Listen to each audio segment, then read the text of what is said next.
मेरा नाम राजेंद्र कुमार है। प्यार से मुझे सभी लोग राजू कहकर बुलाते हैं। पिछले 20 सालों से मैं बस चलाने का काम कर रहा हूँ। मैंने अपने अनुभव में आज तक ना जाने क्या-क्या चीज़ें देखी हैं। कभी घने जंगल, कभी जंगली जानवर, तो कभी डरावने पहाड़, मूसलाधार बारिश और ना जाने क्या-क्या। लेकिन आज तक मैं कभी किसी चीज़ से नहीं डरा। पर जो उस रात मेरे साथ हुआ, अगर मैं उसे याद करता हूँ तो मेरा शरीर डर से कांप उठता है। आज से लगभग 4 वर्ष पहले की बात है।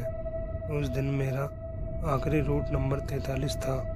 रात के करीब 11:30 हो रहे थे। यह रूट जंगलों के बीच से होकर गुजरता था। मैंने इस रूट के बारे में काफ़ी कुछ सुन रखा था कि यहाँ पर जो भी ड्राइवर जाता है उसके साथ कुछ न कुछ अनहोनी होती है। पर मैं इन चीज़ों पर विश्वास नहीं करता था, तो मैंने अपनी बस स्टार्ट की और अपने आखिरी रूट नंबर 43 की तरफ निकल पड़ा। उस समय मेरी बस में केवल 3 पैसेंजर बैठे थे। एक कॉलेज की लड़की, एक बुजुर्ग महिला और एक चौकीदार चाचा। जैसे ही बस जंगल वाले हिस्से में पहुंची, अचानक बस की हेडलाइट झपकी और एक धुंधली आकृति सड़क किनारे खड़ी दिखाई दी। सफ़ेद साड़ी में, चेहरा नीचे झुका हुआ। मैंने अपनी बस धीमी करी। यह हमारा नियम था कि सवारी मांगने पर बस रोकनी पड़ती है। जैसे ही बस रुकी, वह औरत धीरे धीरे मेरी बस में चढ़ने लगी। मैं अंदर ही अंदर यह सोच रहा था कि अकेली महिला इतने रात इस सुनसान सड़क पर क्या कर रही है। पर लेकिन मैंने इन सब पर ध्यान नहीं दिया। पर अचानक मेरी नज़र उसके पैरों पर गई, तो मैंने देखा उसके पैर आगे की तरफ ना होकर पीछे की ओर मुड़े हुए थे। मेरा हलक वहीं सूख गया।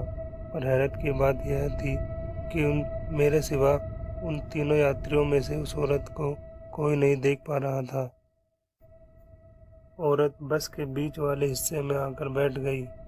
सिर अभी भी झुका था। मैंने बस फिर से चलाना शुरू कर दिया। अचानक पुराना रेडियो अपना आप चालू हो गया। रेडियो तो पिछले महीने खराब हो गया था। उसमें से अपने आप आवाज़ आने लगी, राजेंद्र, सीट नंबर 13 खाली रखना। उस आवाज़ को सुनकर मेरे हाथ पैर कांपने लगे। मेरे शरीर में एक तिरकन सी दौड़ पड़ी।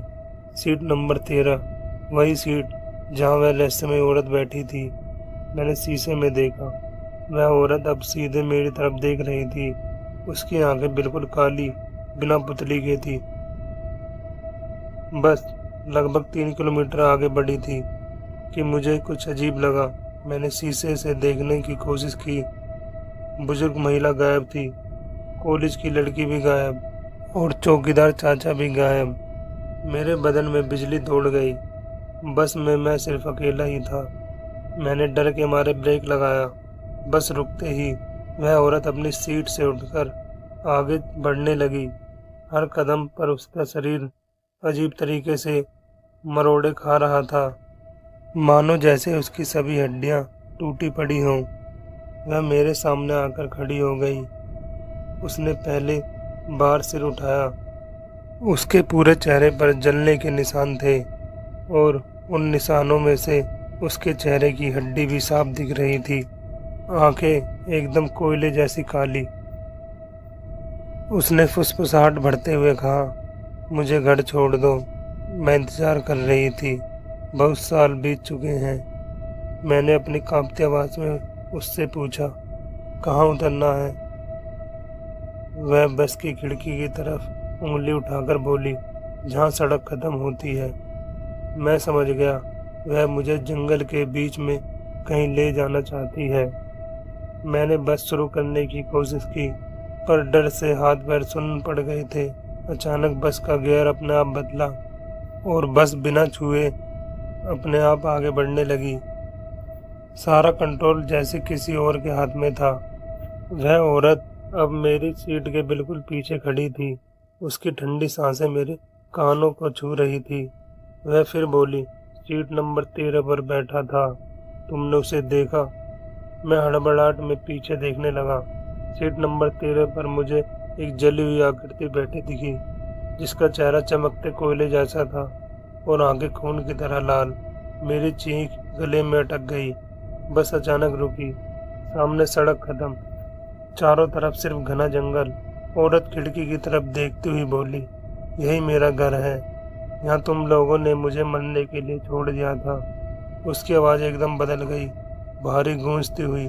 अचानक बस का दरवाज़ा अपने आप खुला। औरत बाहर उतरी, लेकिन उस जलती हुई आकृति ने सीट नंबर 13 से उठकर मेरा गला पकड़ लिया। वह गर्राते हुए बोला, तुम लोग कभी नहीं बचोगे। मेरी आंखें खुली रह गई, सांस रुकने वाली थी और तभी मैं चीखते हुए सीट से उछल पड़ा। मैं बस के अंदर नहीं था, मैं हॉस्पिटल में था। पास में कंडक्टर खड़ा था जो कल रात मेरे साथ था। उसने बताया कि रघु भाई, तुम जंगल वाले हिस्से में बेहोश मिले थे। वह बस सड़क किनारे खड़ी थी और अंदर कोई भी नहीं था, एक भी यात्री नहीं। मैं घबरा गया। मैंने घबराते हुए उससे पूछा, सीट नंबर 13? कंडक्टर ने माथे पर हाथ रखकर कहा, भाई हमारी बस में सीट नंबर 13 है ही नहीं। हमने वो सीट पिछले हादसे के बाद हटवा दी थी। करीब 10 साल पहले एक औरत और उसका बेटा उसी सीट पर जलकर मर गए थे। मेरे हाथ पैर ठंडे पड़ गए।